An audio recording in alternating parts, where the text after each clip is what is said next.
परिचय पाठ्य पुस्तक के प्रत्येक पाठ का चौथा सोपान है समस्या। समस्या का क्या स्वरूप है, समस्या किसे कहते हैं, किस प्रकार से उस समस्या का उपाय हो सकता है और किस प्रकार से अतीव मनोरंजनात्मक दृष्टि से हम बहुत से अज्ञात विषयों को भी जान लेते हैं और एक मनोरंजनमय वातावरण बना करके हम स्वाध्याय में प्रवृत्त हो सकते हैं, इसका अभ्यास अब हम करेंगे।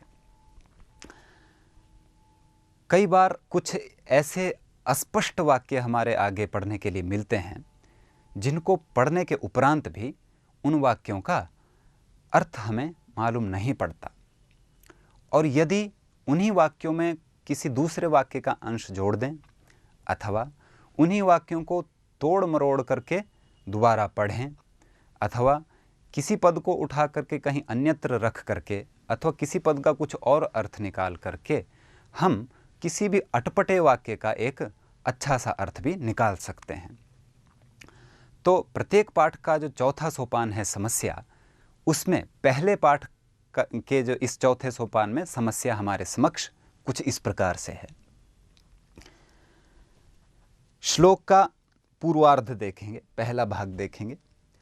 वर्षस्यैकं दिनं गौरी पतिवक्त्रन्न पश्यति, ये है। इसका पहले सामान्य अर्थ हम जानने का प्रयास करेंगे। वर्षस्य एकम दिनम गौरी, वर्ष के एक दिन गौरी पतिवक्त्रम न पश्यति, पत्युः वक्त्रम पतिवक्त्रम, वक्त्रम माने तो मुख, मुंह, पति का मुख नहीं देखती, न पश्यति, पश्यति यह क्रियापद लट लकार में हमें पढ़ा है, हम जानते हैं। वर्ष के एक दिन में गौरी पति का मुंह नहीं देखती। पौराणिक प्रसंग के अनुसार हमें मालूम है गौरी प्रसिद्ध जगन्माता जगत जननी, जिनके पतिदेव हैं भगवान शिव। तो वर्ष में कोई एक ऐसा दिन है जिस दिन माता गौरी अपने पति परमेश्वर अर्थात भगवान शिव का मुख नहीं देखती है। वो दिन भला कौन सा हो सकता है? माता तो हमेशा शिव जी के निकट ही हमें दिखाई देती है, तो भला ऐसा कौन सा दिन हो जिस दिन माता भगवान शिव का मुख देखना न चाहे, और क्यों ना देखना चाहे? इस प्रकार से यहाँ पर प्रश्न उत्पन्न होता है, समस्या उत्पन्न होती है।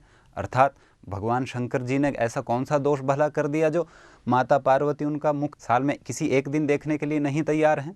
तो यदि हम इस श्लोक का पूर्वार्ध पढ़ें और उसका अर्थ समझें, मात्र इतने ही पूर्वार्ध आधे श्लोक का अर्थ समझने का यदि प्रयास करें, तो यह कुछ वाक्य असंगत सा लगता है। भला क्यों नहीं पार्वती जी शंकर जी का मुख देखना चाहती हूँ?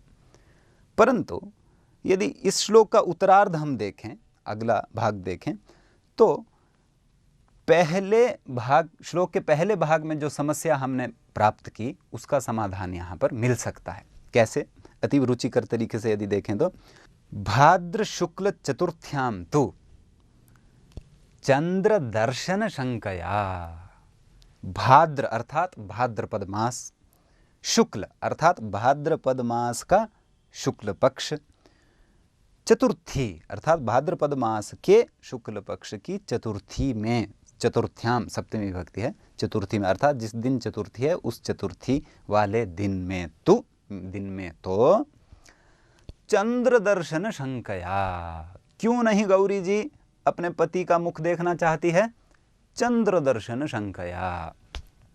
भारतीय वाङ्मय में ऐसी अवधारणा है कि भाद्रपद मास के शुक्ल पक्ष की चतुर्थी तिथि को यदि अर्धचंद्र, उस तिथि में जो चंद्र आकाश में है उस चंद्र का यदि कोई दर्शन करे तो भारी कलंक, कोई दोषारोपण, अथवा हमने वो दोष नहीं किया है फिर भी वो दोष हमें हमारे लिए लगता है यदि हम उस चंद्र का दर्शन करें। यह भारतीय समाज की एक मान्यता है। तो ठीक उसी प्रकार भी हम देखते हैं कि गौरी जी के पति परमेश्वर श्री शिव जी के ऊपर मस्तक पर अर्धचंद्र विराजमान होता है, और वो अर्धचंद्र भी चतुर्थी के चंद्रमा की तरह ही दिखाई देता है। तो पार्वती जी, गौरी जी की भी वही भीति है, वही डर है और वर्ष में भाद्रपद शुक्ल की जो चतुर्थी तिथि है, भाद्रपद मास वर्ष में एक बार ही आता है और उसके शुक्ल पक्ष की चतुर्थी भी वर्ष में एक दिन ही आती है, यह स्पष्ट है।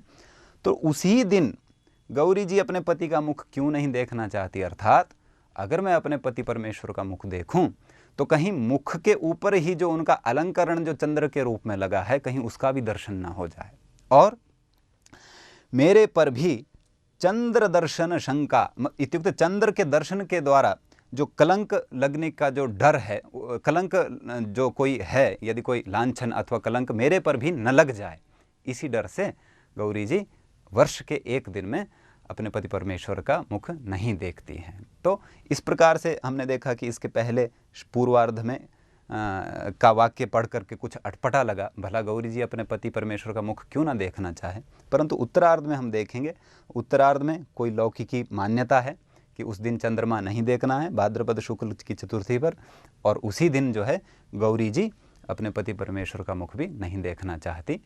तो इस प्रकार से इस समस्या का समाधान हमें प्राप्त हो सकता है।